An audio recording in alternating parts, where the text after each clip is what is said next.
Bonjour, bonsoir daholo tsika rehetra any fahasoavan'ny tompo sy ny fahasoavany toetra amintsika anie. Saorana ny tompo fa mbola tafahoana indray tsika amin'ny tenyity hanohy sy hianatra ny tenin'ny tompo. Ka tamin'ny farany io tsika dia niresaka be mihitsy mikasika hoe namoaka zany ireo archive ny amin'ny zavatra nataon'ny fitondrana papaly nandritra n'ilay 990 andro zany, na hoe 990 taona. Dia hitantsika mihitsy ilay izy hoe zavatra ao anatin'ny tantara zany zavatra zany, sy hoe zavatra foronina zany ao anatin'ny tantaran'ny fiangonana zany. Ary tena abibiana mihitsy ny vitan'ny eglizy zany nandritra n'izay fepitaona izay. Ka teo moa nanajonantsika ny lesona zany fa fantatsika tsara ny namaranantsika ny lesona dia hoe i Napoléon Bonaparte no nanajanona ny fomba fanaon'ny eglizy io tamin'ny taona 1798 tamin'ny fotoana nataperan'ilay 990 taona izany. Dia alohan'ny izansika amin'ny fotoana indray ary dia manasantsika araka hivavakantsika mimetraka amin'ny fotoana am-pelatanan'Andriamanitra. Jehovah Andriamanitra Abrahama, Andriamanitra Isaka, Andriamanitra Jakoba, miantso ny aranao zay raha amin'ity fotoana ity. Mametraka indray izao fotoana izao am-pelatananao. Raha io manatrehana feno eto ianao amin'ny alalan'ny fanainao masina ka anjakao izay tsirairay avy sy ny toerana izay misy anay. Misaotra raha iny amin'ny tombon'andro mahavelona izay omenao anay. Misaotra ihany koa ny lafim-pahasalamana izay omenao anay tsirairay avy. Ao ny misy ny salama, ao ihany koa ny misy ny marary. Kanefa mangataka aminao zay raha io hoan'ireo izay tsy salama. Tahaka ny calcul rénal na ny kohaka lava na ny sepotra na ny mandrora rà, mivoaka rà na ny mipipi rà na ny aretim-bavony na ny covid na ny rhumatisme na ny tension ny sizy mety aretina maro samihafa tompo mety mahazo any tokantrano iny samy toerana izay noana zao fampianarana izao. Eny Jesosy tompo ianao nefa nilaza fa nidikapoka taminao ny fanasitranana anay. Ko mangataka aminao zay Kristy io, aoka nino ny midikapoka taminao. Dia ianao nasitrana anay amin'izany aretina izany, rehetra izany, dia ho sitrana izahay. Aoka Jesosy ianao ny midikapoka taminao, dia ianao nasitrana anay amin'izany aretina rehetra izany, dia ho sitrana izahay. Dia rainy ianao Andriamanitra ray, ankalazay ny anaranao, mena voninahitra ianao ray, hatramin'izao ka ho mandrakizay. Halleluja, halleluja. Reto ihany koa izay nefa ray manatitra ny fifonanay eto anatrehanao. Manombo tsy mahasoa an'izay ary tsy mahatoky anatrehanao. Ary ao anatin'ny andro dia mety lavy ihany izay, mety toyana ihany izay, mety hoketraka ihany izay. Ary na dia efa mitolona ary izay Andriamanitra dia tsy ny tsara izay sitrakay no ataonay fa ny ratsy izay tsy sitrakay. Ka dia mifonany amin'ny heloka sy ny tsy fahamarinanay rehetra. Eny Jesosy tompo, le raha nalatsakao, efa nanadiovanao ny fahotanay dia mbola ampy hanadioanay ihany ankehitriny. Satria nalatsaky ny ray mandeha-monjy zany, hanafana ny fahotanay sy ny tsy fahamarinanay rehetra. Ko mangataka aminao zay Kristy io, diovy amin'ny ranao zay ho afaka amin'ny fahotanay rehetra. Sasao amin'ny ranao zay ho afaka heloka. Ka aoka ny fanahinao ny hitantanay ho amin'ny marina rehetra. Ary marina nafaka anay tsy handevo. Aoka Jesosy ianao no velona ao anatinay fa tsy izay tsy no velona. Ary reta io izay tompo amin'ity ano ity. Arovy izay mifakam-panahy, filan'ny sy ny fanindriny. Ataovy anatinay ireny ny tahotra sy ny ovitra feno anao. Dia aoka raha io ny anjelinao ny toby manodidina anay ka hiaro anay amin'ny loza sy amin'ny ratsy rehetra. Ary eo ka ampelantananao izay raika tsy hanan'ilay ratsy fahefana na dia kely monja aza. Fa ninona ataky ataon'ilay ratsy ho entina manafika anay eo amin'ny fiainanay iray manontolo.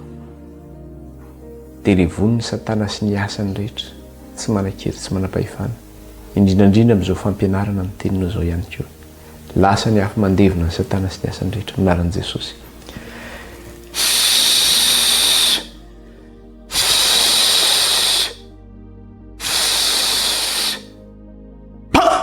Rafy Satana sy ny asany rehetra ny amin'ny rano zanak'ondry sy ny fofonan'i Kristy. Tsy manan-kery, tsy manam-pahefana aminay na dia kely aza. Halleluja, halleluja. efa leviny satana sy ny asany rehetra ny am'rahan Kristy sy ny amin'ny fofona iny. Dia ankehitriny zaray dia mangataka aminao. Mampianarana iray io ny teninao amin'ny alalan'ny fanainao masina fa voninkaino izay vahoakanao. Mampianarana iray io ny teninao amin'ny alalan'ny fanainao masina fa voninkaino izay vahoakanao. Ny anaran'i Kristy ny ratanezan'ny vavaka izany raha teto anatrahinao. Aleloia. Amen. Io moa zavatra andrasantsika farany zany mikasika an'iny lesona iny dia zao hoe lavo zany ny fanjakana papaly tamin'ny taona 1798. Zany hoe tanteraka zany le faminaniana mikasika le 900 taona. Na dia teo zany nefa zany izay fahalavon'ny eglizy izay dia fantatsika tsara fa io fanjakana papaly io zany dia zao niezaka niarina zany izy tamin'ny fery saika nahafaty anazy io. Araka le teny eto amin'le apokalipsy 7:10 fakitsika kely le 9 tapany faharoa.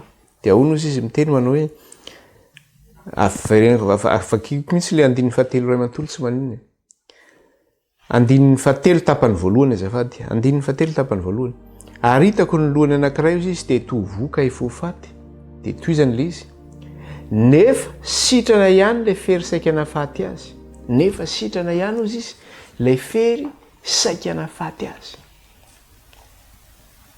Zany hoe io le naharatrahana io zany, io le nianjerany tamin'ny taona 1798. Dia rehefa avy eo nefa teneniny manao hoe nefa sitrana ihany ozy izy io fery saika nahafaty azy io dia mbola toizany ihany le izy rehefa avy eo manao hoe ary gaga ozy izy ny tany rehetra manaraka azy. Zany hoe gaga ny tany rehetra zany satria nahoana lasa niverina tamin'le herin'ny tany aloha indray izy, sitrana tamin'le fery saika nahafaty azy. Oviana nefa zany io sitrana io fery io sitrana zany.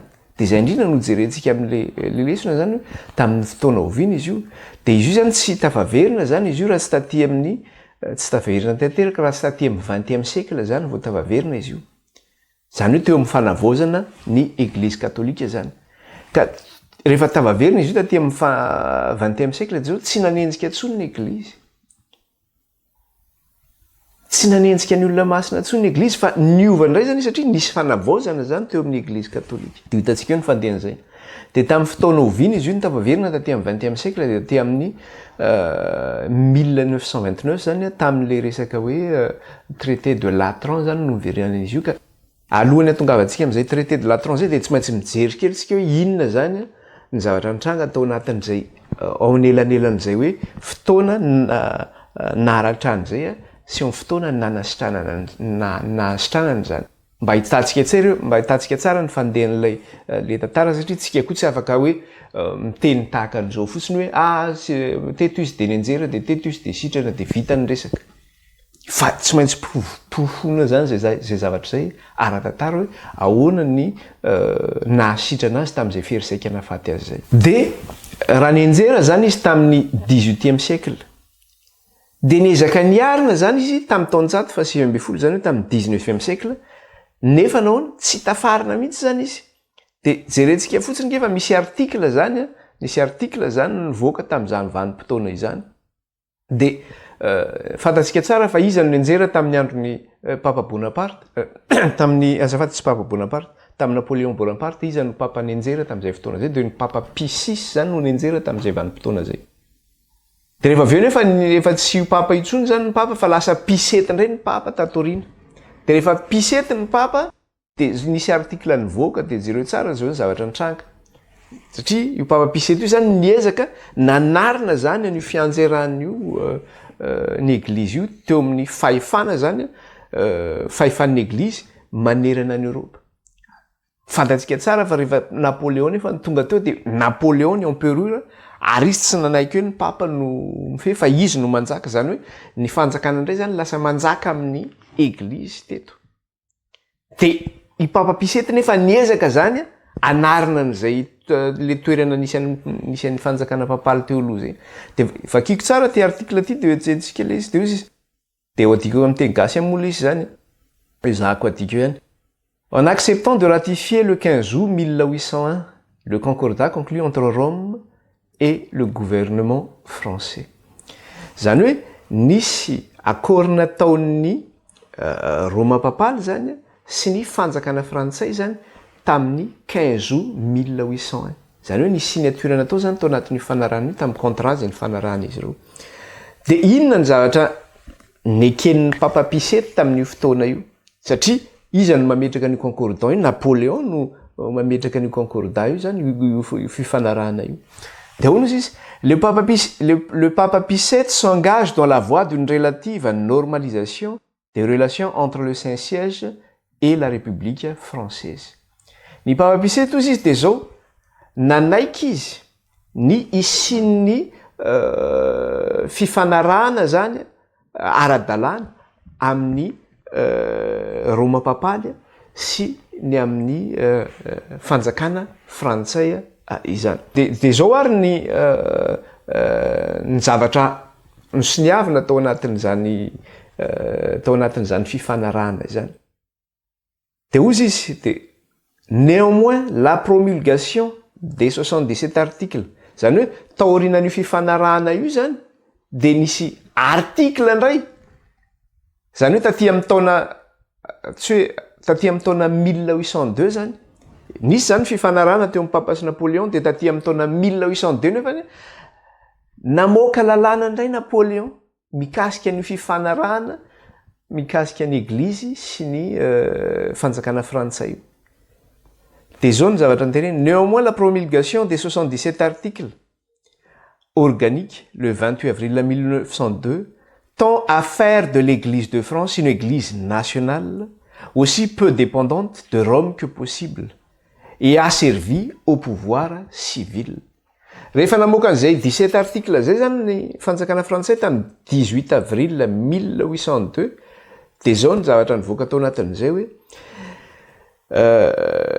ny église katolika eto Frantsa zany de zao tsy miankina amin'ny Roma intsony fa zao eo ambanin'ny fahefana civil, zany eo ambanin'ny fahefan'ny fanjakana frantsay zany ny église ny teto Frantsa. Vokatra n'izay article nivoaka zay nefa de zao tsy zakan'ny Papa zay zavatra zay. De ny Papa niezaka zany andeha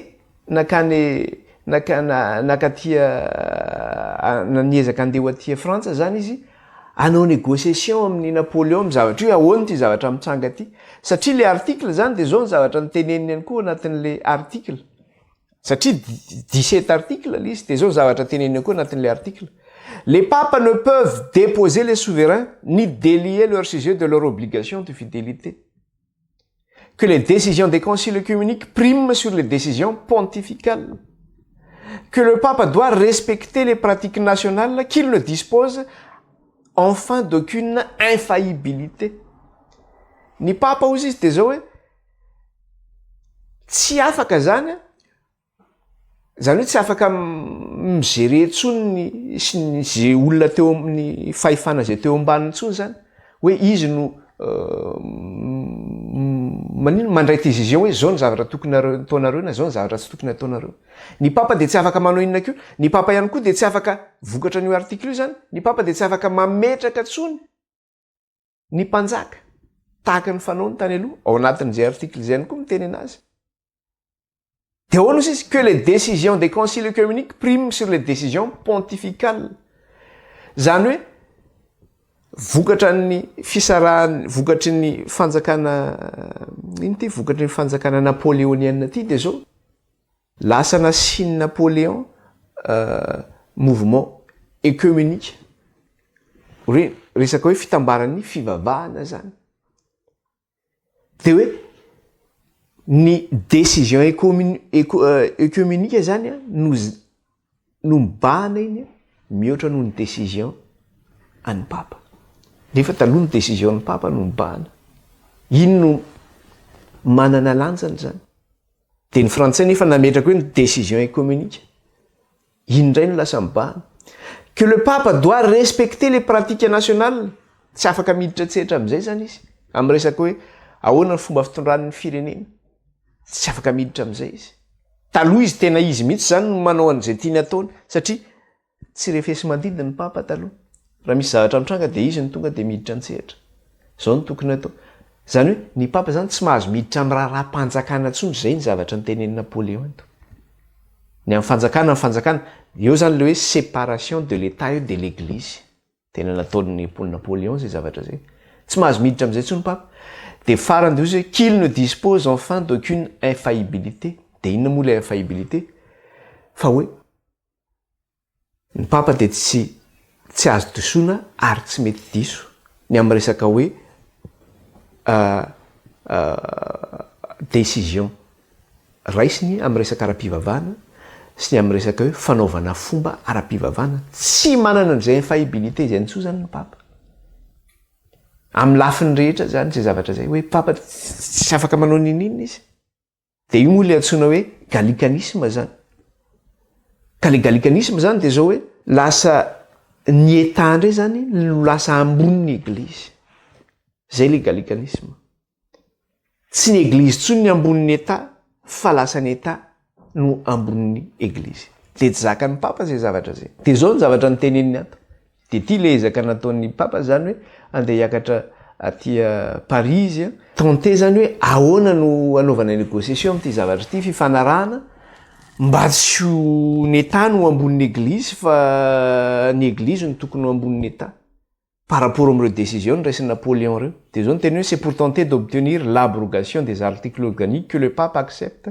de venir sacrer Napoléon Bonaparte empereur des Français à Notre-Dame le 2 décembre 1804 mais il rentre à Rome sans avoir obtenu gain de cause zay no natongavan'ny papa ozy izy teto Frantsa zany tamin'ny fotoana zay nanosorana any Napoléon Bonaparte ho mpanjaka kanefany tsy nahazo rariny tamin'ny Napoléon Bonaparte izy de ny papa nefa tonga teto zany de ina zavatra nitranga rehefa tonga ny papa hoe anao an'izay négociation zay na angataka zay fifanarahana zay teo amin'ny Napoléon de tamin'ny andron'ny papa fatatsika tsara ny fanjakana papaly iza no mametraka ny mpanjaka eo loha hoe manova fotoana sy lalàna araka ny fahitantsika zay zavatra zay ny papa no mametraka ny mpanjaka fa tamin'ity kosa nefany rehefa tonga izy amin'le hoe fanosorana Napoléon de ina zavatra nataony Napoléon nalainy le couronne de laurier zany hoe trany ohatra satro-boninahitra ny César reny nalainy Napoléon tsy ny papa ny nakaniny nalainy Napoléon de izy ihany nanositra ny tenany nataony tamin'ny lohany ohatra zao le izy de rehefa aveo izy ihany koa no nametraka ny couronne tamin'ny lohan'ny Joséphine zay première impératrice frantsay zany voalohany impératrice frantsay izy koa nametraka zay de ny papa mipetraka ery amin'ny deuxième place ery izy de mipetraka tsy afaka manao nifa de eo zany hoe tena nambaniny Napoléon mihitsy ny papa zany teto misy sary eo de alefako amintsika mola izy misy sary alefako amintsika hoe io ny sarin'ny papa orina de iny Napoléon maka le couronne avy nametraka le ore tamin'ny lohany zany izy de nametraka le couronne tamin'ny lohany Joséphine de ny papa mipetraka eo orina fotsiny de iny moa zavatra ataon'ny papa zany mipetraka eo fotsiny fa manao le signe araka le fanaony iny any zao fotsiny sisa ataony zany fa tsy afaka tsy izy ny afaka naka le couronne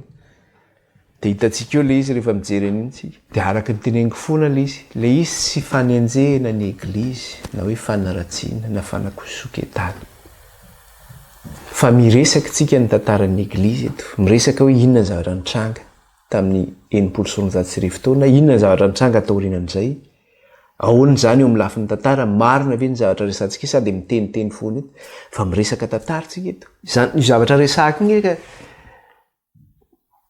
zavatra misy émission historique eto Frantsa mandeha amin'ny télé zany mandeha amin'ny radio sadidiko tsy moa ny anarany teo fa hoe Frank zay ny anaran'le mpanao an'lizy de zavatra hitanao amin'ny tantara io de rehefa manao tantara ve reny de avy ny olona tia Frantsa de miteny manao hoe tena manasoketany église mihitsy ny ataony lehilahy io mahita tantara de rehefa manazava an'izany ve za de hoe manaratsy ny église ve za miteny tantara ny resantsika eto raha manana fijery misokatra ho tsika ary ny fiteneny zany de tsy tokony tezitra na tohana amin'izany zany satria mianatra tsika hoe zao tokoa ny zavatra ny tsy marina ve le zavatra tenen'le faminaniana sady tsy marina de hitantsika efa tanteraka ny zavatra voalazan'ny faminaniana fa tsy hoe zavatra foronina izany zavatra izany de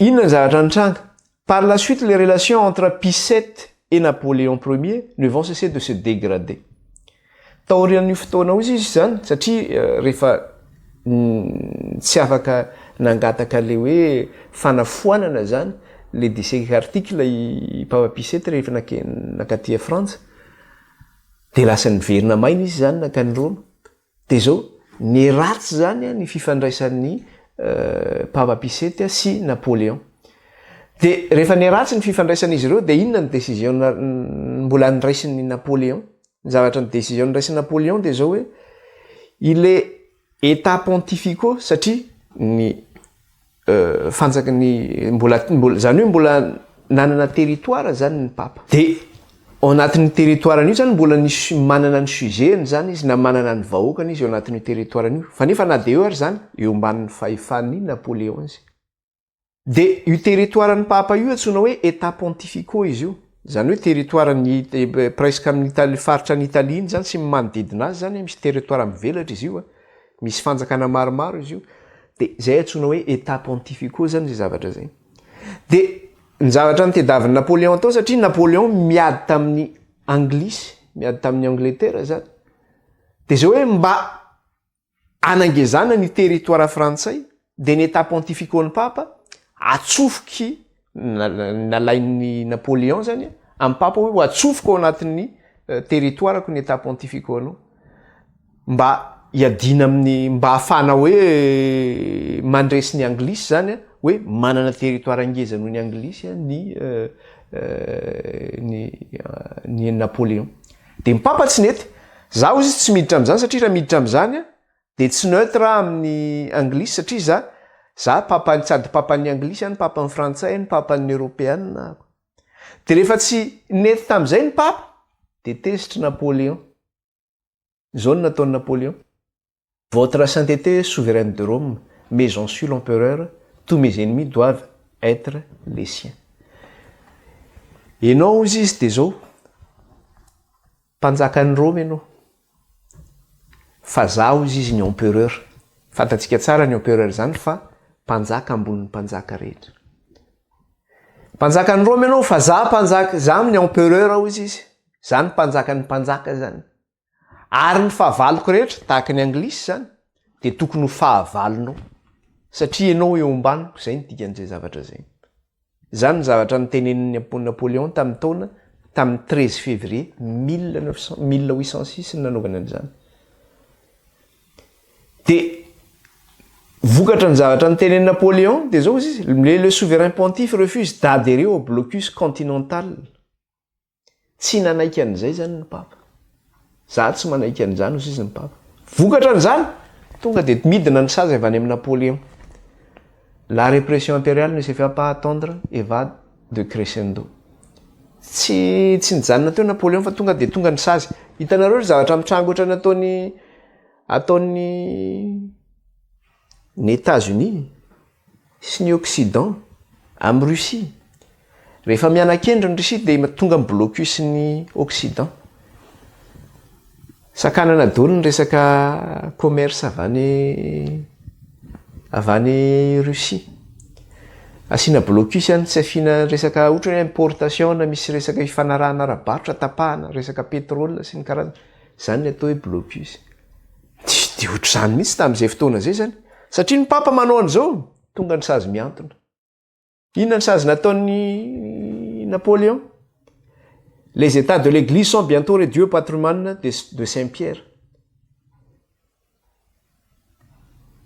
ny état n'église izy de zao lasa patrimoine sisa zany manaraka an'izay 1806-1808 c'est Rome est occupée militairement 2 février 1808 lasa ny siège-na miaramila zany tao Rome tamin'ny 1808 zany hoe ny annexen'ny Napoléon zany Rome tonga tao ny miaramila tonga tao Rome de ny état pontificaux rehetrarehetra 17 mai 1809 ny annexen'ny empire frantsay lasany daholo zany ny état pontificaux rehetra tamin'ny 1809. Le pape est enlevé par le général Radé dans la nuit du 5 juillet 1809. Nalaina tao à Rome ny pape tamin'ny alalan'le général Radé tamin'ny 6 juillet 1809. Zany hoe nalaina ankeriny tao zany ny papa. De rehefa avy eo izy nitazomina ohatrany hoe nigadraina zany. Reny moa zany ohatrany hoe ao no filazana azy teo. Prisonnier VIP raha zay ny azy io lazana anazy. Hoe prisonnier zany manana traitement de faveur ohatrany hoe gadra mihaja zany. Menany toerana higadrany milamina any izy tsy mba migadra ohatra tsy ohatran'ny olona rehetra hoe aria ampigadrana ary ambany ary. Fa any amin'ny château izy no migadra idina amin'ny toerana anankiray izy na ohatra zany de tsy afaka mihetsika eo izy zany. De voalohany izy nigadraina tao Savonina izy no nigadraina 1809 à 1812. De rehefa avy eo tao Fontainebleau koa ohatran'ny Pisis zany 1812 à 1814. Zany zany toerany vokatra ny zavatra satria izy nianan-kendry teo anatreny Napoléon toy izy Napoléon zao mahazo anao. De vokatra n'izay zavatra zay de mbola nisy zavatra nampiakarin'ny Napoléon ihany le fahefana. Napoléon envisage alors de fixer le siège de la papauté en France à Avignon ou à Paris. Ny tanjo Napoléon de zao hoe tsy atao Roma intsony ny siège-ny église fa ho atao eto Frantsa. De na eto Paris na any Avignon no ametrahana anazy. Zany hoe zay le hoe fery saika nafaty azy tsy afaka nanao tamin'ny Napoléon tena tsy afaka nanao ninina mihitsy izy. Tsy afaka nanao ninina mihitsy izy. De zao nefa ny zavatra nisy taty amin'ny taona indray tsika zany efa taty aoriana aty amin'ny 1870 niezaka niarina ihany ny papa. De zao ny tenenin'ity mpanoratra anankiray ity Jacques Doucan izy zany izy ity zany pasteur mpampianatra théologie izy ity. De hoy izy hoe tamin'ny premier concile du Vatican izy tamin'ny 1870 de niverina indray zany le resaka le hoe zany concile mantsy resaka inona moa ny atao hoe concile de zao hoe fivorian'ny ireo évêque zany na reo docteur en théologie ny amin'ny resaka hoe famoahana doctrine ara-pivavahana. De rehefa nanao ny concile io tamin'ny premier concile tamin'ny 1870 de inona ny zavatra tapaka tao indray de ny famerenana an'le hoe dévotion pour le pape eo amin'ny tany sy ny fanjakana. De iny moa le dévotion pour le pape hoe mba hanomezana ny papa niajany sy ny toerana tokony misy azy zany anandratana azy. De taorinan'ny taorinan'le révolution française zany sy taorinan'ny fanjakan'ny Bonaparte de zao nanomboka niakatra indray zany ny lazan'ny papa. Nanomboka nenalaza indray ny papa amin'ny resaka hoe autorité zany na fahefana eo amin'ny lafiny ara civile sy ny amin'ny lafiny ara moraly. De nanomboka nanan-kery indray zany ny papa teo. De inona moa ny anton'izay zavatra zay fa ny famerenana indray zany le hoe infaillibilité pontificale.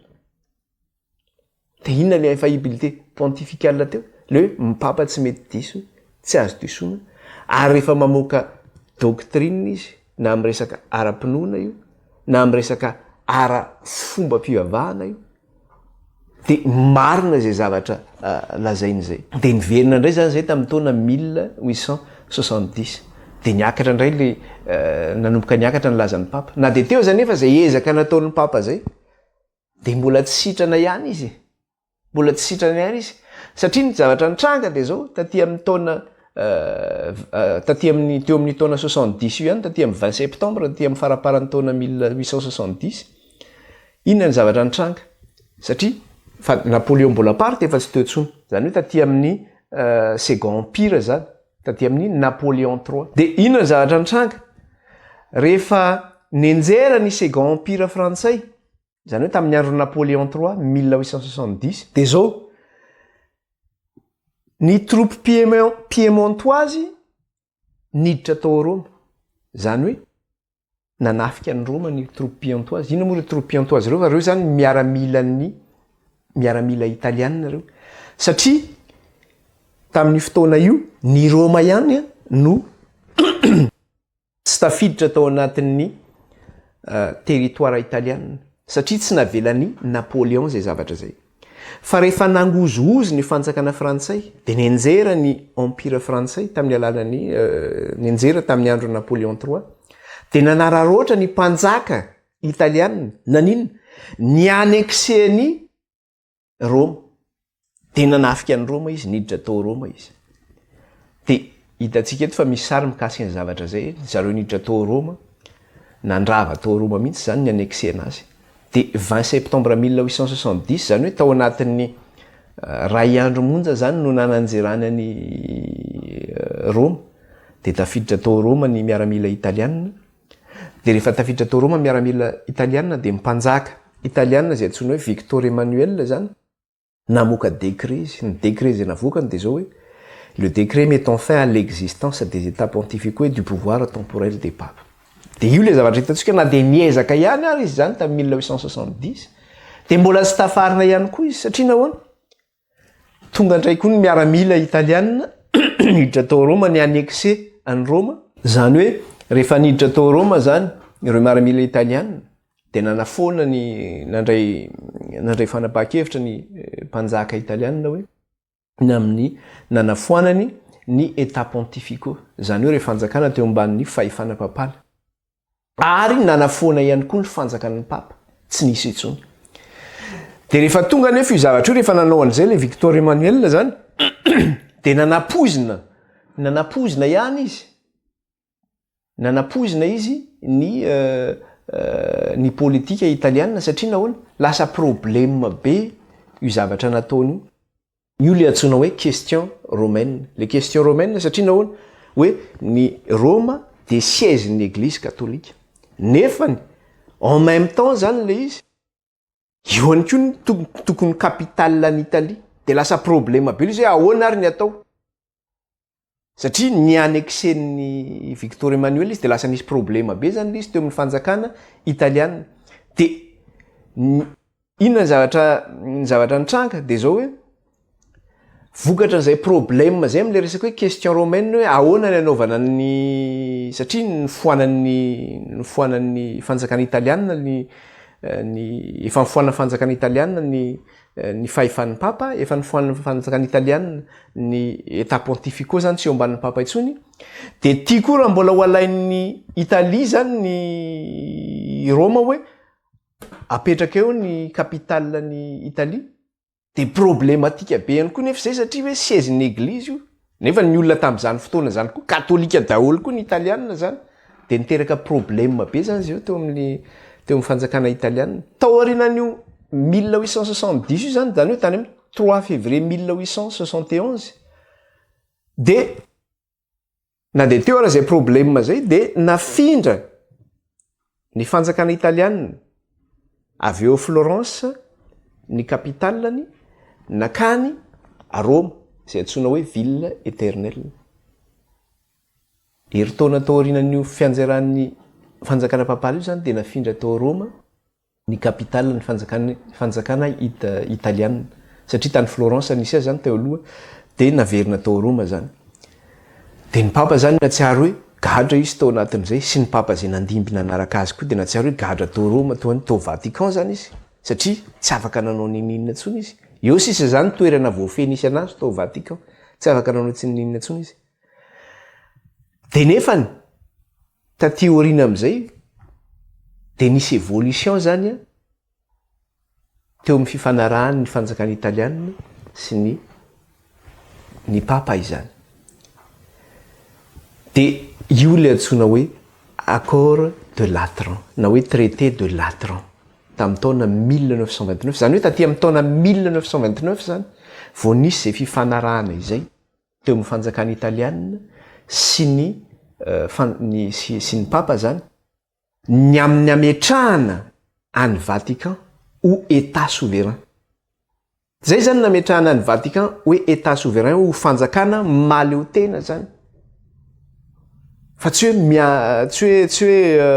hoe any italiana ny Vatican zany, de nomen'ny italiana, men'ny fanjakana Italia ny Vatican zany, men'ny fanjakana italiana any papa zany ny Vatican, io zany no lasa hoe fanjakana papaly. De Vatican nefa fantatsika tsara fa zany Vatican zany nge ka kely zany territoire zany. Raha nanana fahefana ngeza izy tam'le hoe état pontificaux, ngeza nge le état pontificaux zay teo ambany fahefan'ny papa. De tsy vitan'iny nefa ihany ny teo ambanin'ny papa fa ny firenena européenne rehetra ny mpanjaka teto de nanaiky an'ny papa daholo. De hitantsika fa tamin'ny rehefa nenjera ny papa de nanomboka niala teo aminy daholo zay, niala ny fahefany teo amin'ireo mpanjaka européenne, niala ny fahefany tamin'ny état pontificaux, de nitoerana nomena azy sisa kely de kely Vatican 44 hectares ngeny aben'ny Vatican, zay no nomena anazy. De nanaiky zany ny papa ny signé-an'io fifanarahana io tam'le hoe traité de Latran na hoe accord Latran zany tamin'ny 1929. Nanaiky izy hoe Vatican zany no état pontifical. Io zany sisa tavela état pontifical zany. Vatican zany io fanjakana fanjakan'ny papa zany. De zao ny fifanarahana tamin'io accord de Latran io. Zany hoe nisy fifanarahana maro moa zany tao anatin'io fa ty fifanarahana anankiray ty ny tena mibany ilaitsika zany. De mikasika le hoe traité entre le Saint-Siège et l'Italie. Io ny tena important amitsika io. De zao ny zavatra sy niavana zany tao anatin'io tao anatin'io traité de Latran tamin'ny 11 février 1929. Fifanarahana tamin'ny fanjakany italiana sy ny fanjakan'ny sy ny Saint-Siège zany, zay moa filazany zareo anazy. De iza ny représentant ny fanjakana italiana? De ny président ny conseil des ministres Benito Mussolini. Izy no solotenan'ny fanjakana italiana, nanao an'izay fifanarahana zay, signature zay. Iza ny solotenan'ny Saint-Siège? Ny cardinal Pietro Gaspari, secrétaire d'État an'ny papa Pie XI. De ireo zany no nanao le fifanarahana, ny ratifié nanao le signature tamin'ny 7 juin 1929. Zany hoe ratifié zany io fifanarahana zay natao tamin'ny 11 février 1929 taty amin'ny 7 juin 1929. De rehefa ratifié izy taty amin'ny 1929 de ina zavatra nitranga. Tsisy problème tsony le poizina fanapozinana ny fanjakana italiana teo amin'le resaka hoe question romaine, hoe ahoana ary ny anaovana an'ity hoe capitale n'Italie ty nefa ty entiko ny siezan'ny papa. De rehefa vita io fifanarahana io zany ratifié tamin'ny taona 7 juin 1929 de samy nanana capitalany zany izy ireo. Tao Roma, Italie nanana capitalany, ny papa ihany koa manana capitalany. Ao Roma ihany koa nefa ny misy an'ny Vatican io manana ny capitalany koa zany ny manana ny territoireny koa zany ny papa. De tsisy problème tsony am'izay resaka hoe question romaine izay zay nanomboka tamin'ny 1870. De hatram'izao andro iainantsika izao zany de fantatsika tsara fa izany Vatican zany de mbola inona? Mbola io zany ny état souverain misy an'ny papa zany am'izao fotoana zao. Mbola fanjakan'ny papa zany io ary io ny territoiren'ny église. De averiko tsara le izy teo. Pays zany Vatican. Ary Vatican zany ny antsoina hoe plus petit pays du monde.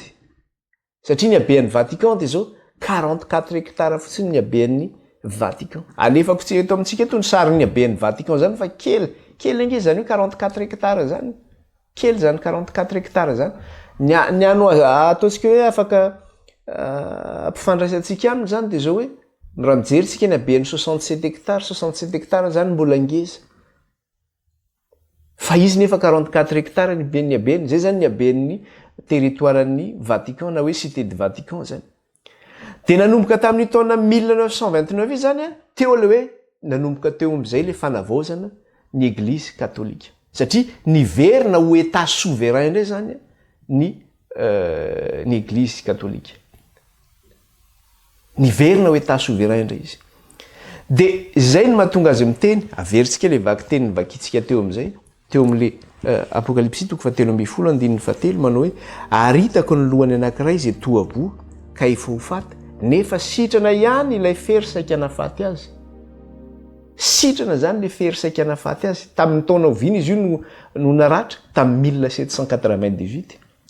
De tamin'ny taona oviana izy io ny sitrana tamin'ny 1929 ny sitrana indray fery saika nafaty azy io. Zany hoe tamin'le 7 juin 1929 teo zany. Niverina zany le fanjakan'ny papa taty amin'ny 7 juin 1929. Sitrana tamin'le fery saika nafaty azy izy. Ka rehefa sitrana tamin'ny fery saika nafaty azy izy, de inona zavatra nitranga? Toy izany le vaky teny manao hoe ary gaga ny tany rehetra nanaraka ilay bibidia. Gaga ny tany rehetra nanaraka ilay bibidia. Rehefa sitrana indray ny rehefa tavaverina tamin'ny fanjakana indray ny papa zany, nanana ny fanjakana. De nanao hoe gaga ny tany rehetra nanaraka azy satria hitantsika amin'izao fotoana zao nge zany. Territoire kely iny misy an'ny papa, nefa ny fahefana de fahefana lehibe. Manaiky azy zao rehetra izao, miankohako eo ny lohan'ny mpanjaka an'izao tontolo zao rehetrarehetra izao. Zay mahatonga azy hoe gaga ny tany rehetra manaraka azy. Ary ekeny rehetra izy amin'ny resaka hoe fahefana ara-moraly, eo amin'ny resaka civil sy eo amin'ny resaka hoe ara-pivavahana ihany koa. Manaiky azy zao rehetra zao. Io tsy vitan'io amin'ny hoe amin'ny lafiny eglizy katolika ihany, fa amin'ny resaka na eglizy protestante ary io, na ivelan'ny eglizy ary io, manaiky azy daholo. Ary ny firenena rehetra de zao te hifandray amin'ny papa ara-diplomatika daholo satria nahoana? Matahotra izy, ndreo de lasa isolé, lasa ao anatin'ny isolement hoe tsy afaka manao ninina. Fa raha vao miaraka amin'ny papa ianao de afaka manao zavatra rehetra rehetra. Jereo tsara fa rehefa misy problème any amin'ny pays sasatsasany reny, ka hoe tonga ny Occident miteny manao hoe ay, mianakendry anao zao no ataonao. Lasa le président miazakazaka malaky makany Vatican. Une fois avy miazakazaka any, tsy miteny tsy maninona azy tsony reny Occident. Satria nahoana? Misy fahefana lehibe, gaga ny tany rehetra manaraka azy. Na de ny firenena rehetra hoe tsy mino an'izany eglizy katolika zany ary, fa zao manao fifanarahana ara-diplomatika. Jerentsika kely ange kasika an'izay zavatra zay. Zany hoe tena tafaverina zany izy amin'le fahefana nisy azy teo aloha. Tafaverina amin'le fahefana. Raha mijery fotsiny tsika araka le tenena teo hoe ny Vatican de 44 hectares ny superficie-ny, ny haben'ny territoire-ny. Izy ny pays kely indrindra manerana an'izao tontolo zao. Firy ny mponina ao Vatican, raha ny chiffre nanako eto tamin'ny taona 2019 nananako, de zao hoe 825 ny population au Vatican tamin'ny 2019. 825 zany nisan'ny mponina au Vatican, 829. De amin'ny mahafanjakana anazy de manana inona izy? Manana banque izy, manana ambassadeur izy, manana ambassadeur izy. De misy le ambassadeur ny firenena hafa reo mipetraka ao Vatican daholo ny toerana misy an'ireo. De izy koa manana ambassadeur makany amin'ny pays rehetra ny velany. De reny ambassadeur ny papa reny le antsoina hoe nonce apostolique. Manana bureau de poste koa izy ao Vatican. Manana ny miaramilana izy ao Vatican. Manana ny gouvernement izy ao Vatican. Misy ao Vatican zany zavatra rehetra zany. De hojerentsika hoe firy nisan'ireo firenena manerana an'izao tontolo zao zay mifandray ara-diplomatika amin'io fanjakana papaly io zany. De tao aorianany 1929 no jerentsika, tamin'ny 1930 dimapolo ny firenena nifandray tamin'ny ara-diplomatika. Tamin'ny taona 1980 95 no nifandray tamin'ny 95 états nifandray amin'ny ara-diplomatika. Tamin'izany mbola tsy tafiditra tao anatiny ny États-Unis d'Amérique. Satria ny États-Unis d'Amérique de zao firenena protestante. Fa taty amin'ny taona 1985 de tafiray tamin'ny ara-diplomatika ihany koa ny Amerikanina. Tamin'ny 1989 fantatsika tsara fa tonga tany Madagasikara ny Papa Jean Paul II. Tamin'ny taona 1990 Russie, pays communiste tafiray aminy koa ara-diplomatie. Tamin'ny 1994 Israel ny Palestine zay firenena jiosy de eo ny Palestine ihany koa firenena arabo tafiray aminy ara-diplomatique. En 2024 tsika zao miteny zao de zao ny zavatra ao amin'ity taona hoe 2024 ity. Ny firenena mifandray ara-diplomatique amin'ny papa amin'izao taona 2024 zao de zao 184 États sur 194 pays reconnus par les Nations Unies. Raha misy firenena zany 194 zay eken'ny firenena mitambatra hoe ho firenena ara-dalàna de 184 firenena ao anatin'izay zany mifandray ara-diplomatique amin'ny papa avokoa zany. 184 pays zany mifandray ara-diplomatique amin'ny papa avokoa. Zany hoe folo any zany sisan'ny firenena zany tsy mifandray ara-diplomatique amin'ny papa. De izy ireo firenena folo tsy mifandray ara-diplomatique ireo. Raha isika ohatrany hoe ny Arabie Saoudite, ny Bhoutan, ny Brunei, République populaire de Chine, ny Sinoa zany mbola tsy mifandray amin'ny ara-diplomatique, ny Comores, île des Comores, eo akaikin'ny Madagascar, la Corée du Nord, le Laos, les Maldives, les îles de Maldives, la Somalie, le Vietnam. Ireo zany le firenena folo zay tsy mifandray ara-diplomatique amin'ny Vatican. Kanefany na de tsy mifandray ara-diplomatique raha tsy mifandray ara-diplomatique amin'ny fanjakana papaly ary izy ireo, satria tahaka ny Arabie Saoudite zao ohatra de zao hoe firenena inona moa zany Arabie Saoudite zany? Terre d'Islam mange zany raha eo amin'ny tantarany, hoe terre musulman zany ny toerana hoe Arabie Saoudite zany. Kanefany tamin'ny 2011 de zao hoe lasa nisy vicariat tafiditra tao Arabie Saoudite. Inona moa zany vicariat zany? Vicariat zany de zao solotenan'ny papa zany vicariat zany. Solotenan'ny église zany tafiditra any Arabie Saoudite, na de hoe tsy manana ambassadeur ao ary zany ny satria mantsy raha vao firenena tafandray ara-diplomatique de mametraka ambassadeur ny dikan'izay. Na de tsy manana ambassadeur any Arabie Saoudite raha zany ny papa de zao vicariat zany hoe solotenan'ny papa tafitsofoka ihany any Arabie Saoudite. De tahaka zany koa ireo firenena hafa reo zany. Misy zavatra kely zay moa zavatra tiako tenena eto zany hoe na de eo raha zany ny hoe tsy hoe reto firenena folo reto milaza hoe zay tsy fandray ara-diplomatique amin'ny papa fa zao miondrika eo anatrehany daholo reo. Teneniko fotsiny le teo hoe ny Arabie Saoudite de zao mandray ny vicariat ny papa izy amin'le hoe vicariat d'Arabie septentrionale. De firiny katolika mipetraka nefa ny eo maninona lasa hoe nisy vicariat tonga tany Arabie Saoudite satria misy 1 million de catholiques mipetraka any Arabie Saoudite, zay mahatonga hoe lasa nisy vicariat tonga tany. De any Bhoutan ohatr'izay ihany koa le firenena Bhoutan. Zany firenena Bhoutan zany firenena bouddhiste indray zany firenena Bhoutan zany.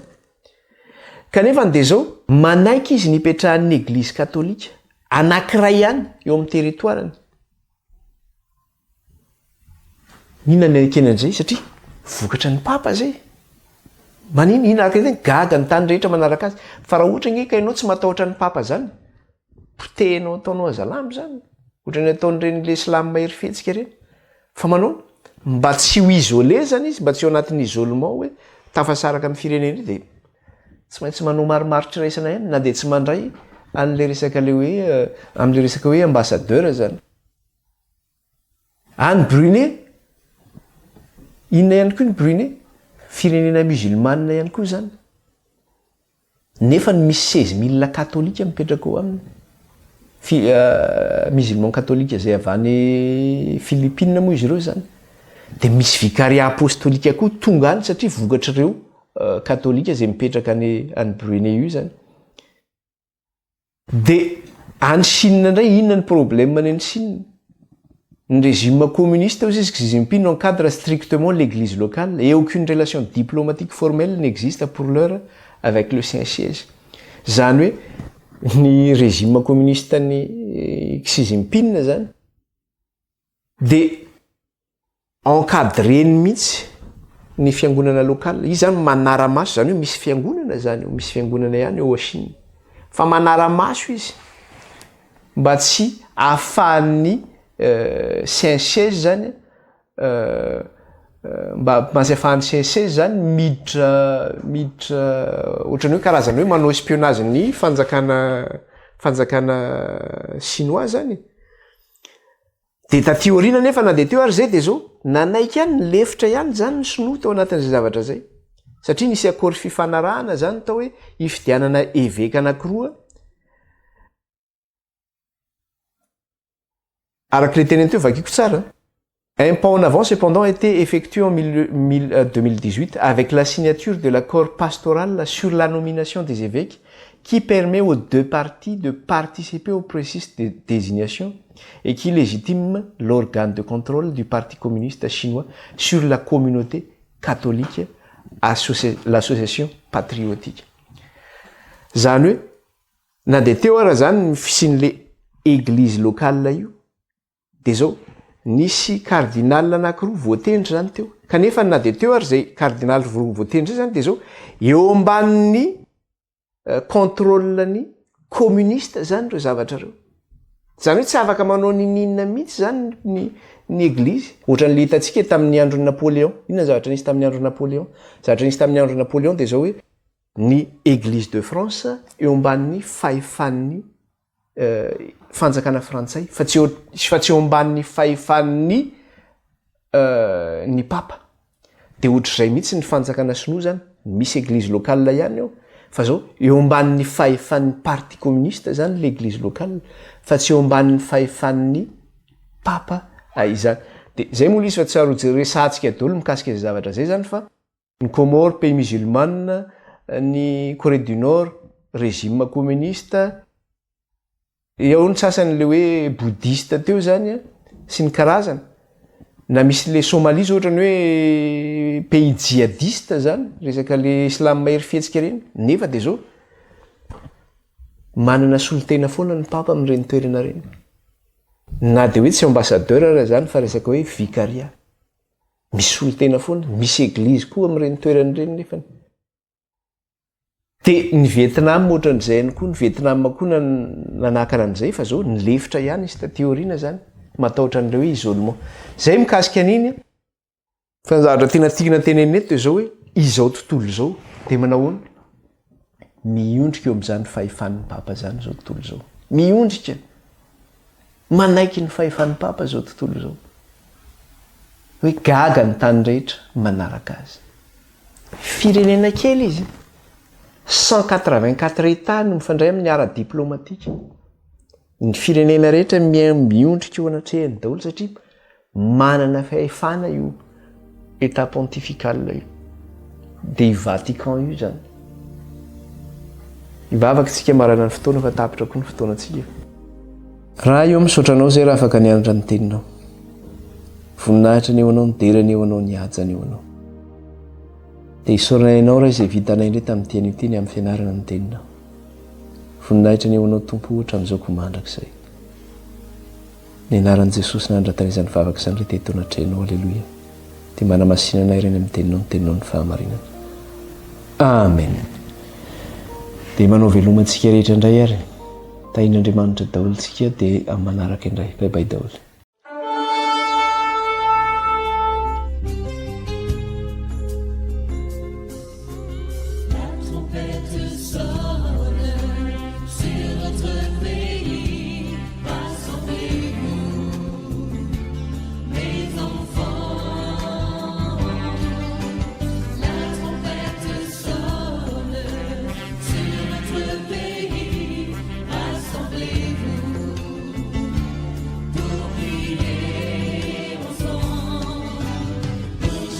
Ma